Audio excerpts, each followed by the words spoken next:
राधे राधे, जय श्री कृष्णा। आज हम अमकारी आठम की व्रत कथा सुनेंगे। अगर आप अमकारी आठम का व्रत करते हैं तो पूजा और व्रत के साथ में कहानी भी सुननी चाहिए। इससे व्रत का संपूर्ण फल प्राप्त होता है।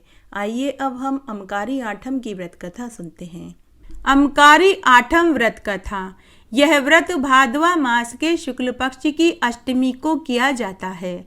यह व्रत 8 साल तक करते हैं। व्रत की समाप्ति पर उज्जमन करने से व्रत फलदायी होता है।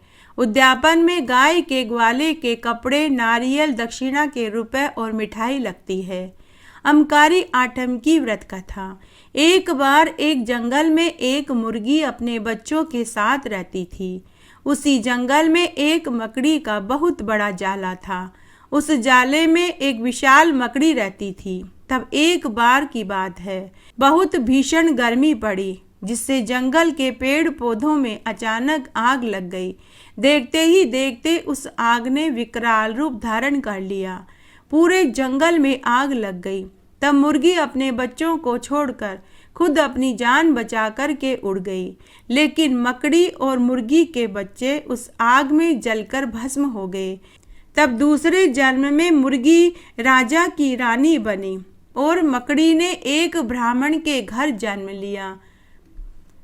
दोनों का विवाह हुआ। तब मुर्गी बनी रानी एक राजा के साथ ब्याही गई और मकड़ी बनी ब्राह्मणी का विवाह एक पुजारी के साथ हुआ। इस जन्म में ब्राह्मणी अमकारी आठम का व्रत करती थी। उसका पति महल में राजा के यहाँ पूजा पाठ करवाने जाया करता था। तो कभी कभार ब्राह्मणी भी अपने पति की मदद कराने महल में जाने लगी। तो उसकी मित्रता रानी से हो गई। तब एक बार की बात है, रानी व ब्राह्मणी दोनों एक साथ गर्भवती हुई। तो रानी के बच्चा हुआ तो वह होते ही मर गया, लेकिन ब्राह्मणी का पुत्र हुआ तो वह जीवित था। जब रानी को पता चला कि ब्राह्मण सहेली के पुत्र हुआ है लेकिन वह जीवित है, तो उसे बहुत ईर्ष्या हुई। इस तरह रानी 8 बार गर्भवती हुई, लेकिन 8 ही बार बच्चा पैदा होने के कुछ दिन बाद ही मर गए। उधर ब्राह्मणी के भी 8 पुत्र हुए। वे सभी स्वस्थ और दीर्घायु और सुंदर थे। जब रानी को पता चला कि ब्राह्मणी सहेली के तो 8 पुत्र जीवित हैं, तो उसने ब्राह्मणी के बच्चों को मारने की एक योजना बनाई। रानी ने लड्डुओं में जहर मिलाकर दासी के साथ ब्राह्मणी के बच्चों के लिए भिजवाए, लेकिन अमकारी आठम माता की असीम अनुकंपा से लड्डुओं का सारा जहर खत्म हो गया और वे सभी लड्डू अमृत के समान मीठे और स्वादिष्ट हो गए। बच्चों ने लड्डू खाए लेकिन उन्हें कुछ नहीं हुआ। दूसरे दिन रानी ने उसी दासी को ब्राह्मणी के घर भेजकर पता किया कि जा देख करके आ, ब्राह्मणी के बच्चे जीवित हैं या मर गए। तो दासी ब्राह्मणी के घर देखने गई। देख कर वापस आई और रानी से बोली कि हे रानी माँ, ब्राह्मणी के सभी बच्चे आंगन में खेल रहे हैं। यह सुनकर रानी और भी जल भुन गई और वह सोचने लगी कि ब्राह्मणी के बच्चों को कैसे मारूं। यह विचार करने लगी। कुछ दिनों के बाद रानी ने ब्राह्मणी के बच्चों के लिए मिठाई, कपड़े और खिलौने भेजे, जिनमें जहरीले कीड़े और बिच्छू डाल दिए। रानी मन ही मन सोचने लगी कि अब जब ब्राह्मणी के बच्चे इन खिलौने से खेलेंगे, कपड़ों को पहनेंगे और मिठाई खाएंगे तो वो जरूर मर जाएंगे।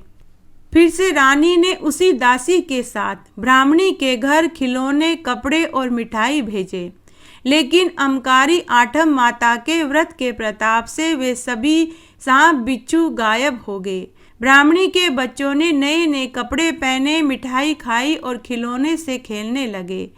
दूसरे दिन रानी ने फिर से अपनी दासी को देखने भेजा और कहा कि अब जाकर देख कर आ, इस बार उस ब्राह्मणी के सभी 8 बच्चे मर गए होंगे। दासी ब्राह्मणी के घर जाकर देखकर आई तो सभी बच्चे नए नए कपड़े पहनकर खिलौनों से खेल रहे थे और मिठाई खा रहे थे। दासी ने पुनः आकर रानी से कहा कि हे महारानी जी, उस ब्राह्मणी के बच्चे तो नए नए कपड़े पहनकर खिलौनों से खेल रहे हैं और मिठाई खा रहे हैं। रानी को अब तो बिल्कुल बर्दाश्त नहीं हुआ। रानी बार बार ब्राह्मणी के बच्चों को मारने के उपाय करती रही, लेकिन हर बार बच्चे बच जाते। तब एक बार की बात है, रानी को फिर से गर्भ ठहरा। 10वें महीने में उसे मरी हुई बच्ची पैदा हुई, लेकिन उसने दाई और दासियों को पैसे देकर उनकी जुबान बंद करवा दी कि महल में और राज्य में सबसे कहला दो कि मुझे लड़की पैदा हुई है। अगर तुम लोगों ने ऐसा नहीं कहा तो मैं तुम्हें फांसी पर चढ़वा दूंगी।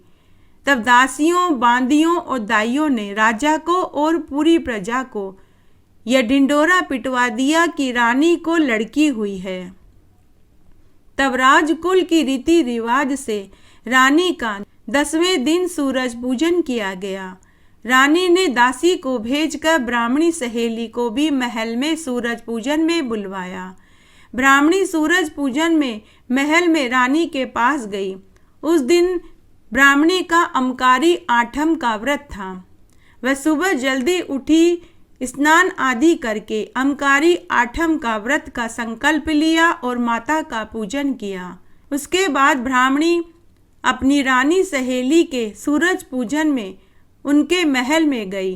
ब्राह्मणी ने उस दिन सिर धोया था तो उसके बालों में से पानी टपक रहा था। ब्राह्मणी जैसे ही महल में रानी के पास पहुंची तो रानी ने अपनी मरी हुई लड़की को तौलिए में लपेटकर ब्राह्मणी सहेली को देते हुए बोली कि तुम इसे गोद में खिलाओ, तब तक मैं स्नान करके आती हूँ। ब्राह्मणी रानी की लड़की को गोद में लेकर बैठ गई। तभी ब्राह्मणी के बालों में से पानी मरी हुई लड़की के मुंह पर गिरा तो अमकारी आठम माता के व्रत के प्रताप से वह लड़की जीवित हो गई। मुंह पर पानी गिरने से वह लड़की जीवित हो गई और वह रोने लगी। लड़की की रोने की आवाज सुनकर रानी जल्दी से बाहर आई और अपनी लड़की को जीवित देखकर रानी ब्राह्मणी के चरणों में गिर पड़ी और रोते रोते बोली कि बहन, मुझे तो मरी हुई लड़की पैदा हुई थी, लेकिन तुम्हारा हाथ लगते ही यह जीवित हो गई। हे पुण्य आत्मा, आप कौन सी देवी देवता का व्रत और पूजन करती हो? तब ब्राह्मणी बोली कि हे महारानी जी, मैं तो अमकारी आठम का व्रत करती हूँ। यह सब उसी का चमत्कार है। फिर रानी ने ब्राह्मणी को पूरी बात बताई जो उसने उसके बच्चों को मारने के लिए षड्यंत्र रचे थे।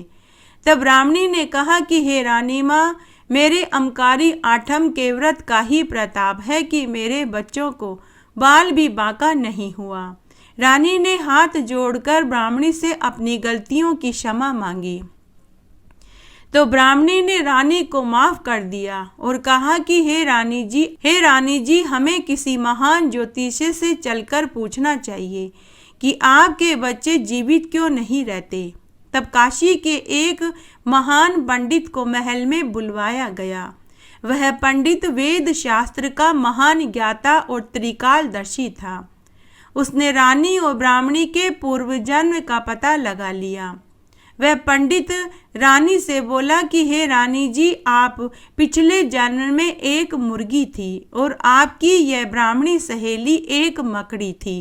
तब पिछले जन्म में आप दोनों एक जंगल में रहती थी। तब एक दिन भीषण गर्मी में जंगल में आग लग गई। जब आप पूर्व जन्म में मुर्गी की योनि में थी तो जंगल में लगी आग को देखकर आप अपने बच्चों को छोड़कर जान बचाकर के उड़ गई, लेकिन आपके बच्चे और ये मकड़ी उस आग में जलकर भस्म हो गए। पूर्व जन्म में आपने अपने बच्चों को नहीं बचाया। आपको उसी पाप का दोष लगा है कि इस जन्म में आपके बच्चे जीवित नहीं रहते। यह आपकी सहेली अमकारी आठम का व्रत करती है। इसके गीले बालों का पानी आपकी मरी लड़की के मुख पर गिरा तो वह जीवित हो गई और आपके द्वारा बार बार इसके बच्चों को मारने पर भी अमकारी आठम माता ने विफल कर दिया। इसके बच्चों की रक्षा अमकारी आठम माता करती है उसके बाद रानी भी हर साल भादवा मास के शुक्ल पक्ष की अष्टमी को अमकारी आठम का व्रत करने लगी, जिससे उसके भी बच्चे जीवित रहने लगे। इस तरह आज हमने अमकारी आठम की व्रत कथा सुनी। आशा करती हूँ यह आपको जरूर पसंद आएगी। मेरे साथ बने रहने के लिए आपका धन्यवाद। आगे आने वाली कथा कहानियों के लिए भी आप इसी तरह मेरे साथ बने रहें। धन्यवाद।